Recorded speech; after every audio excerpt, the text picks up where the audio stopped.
ជាចាស់ថ្លៃហើយណាថ្ងៃនេះថ្ងៃជាពលាបានថ្ងៃជាពលាល្អថ្ងៃជាបើសើដល់ថ្លៃថ្លាគុំជើងយាយតាមកផ្សាយនៅលេខ3ប្រកាសដែលកូនចៅយកមកធ្វើកៅឃើញយាយតានេះសូមយាយតាមកដល់ហើយលាងដៃលាងជើងនឹងចាប់យកភាសាបានយាយតាមកហើយមិនទាន់ជួបជុំគ្នាក៏សូមយាយតាលាងដៃលាងជើងក៏ត្រូវការលូស្លាក៏ជួបបរិយលូស្លាសាលលូស្លាសិនទៅ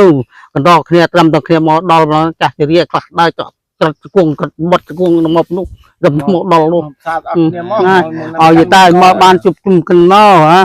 អមណាតំពីណាណា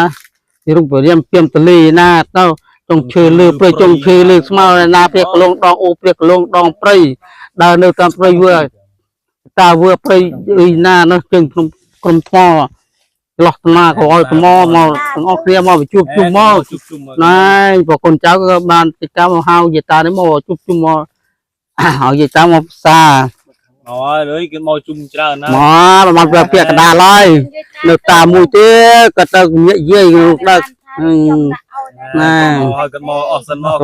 ចាំគាត់មកកាចំនួនមុនគាត់បោះតែមកមិនដូចយើងជុំតោ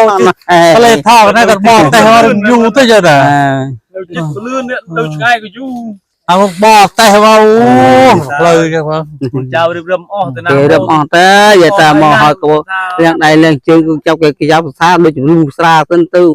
ប្រេលូស្លាភាសាហែចាំអ្នកដំណើរដើរមកមិនទាន់ដល់ណាតែចុងដៃកដាលដៃនេះនៅដើរដៃណែមកហើយមក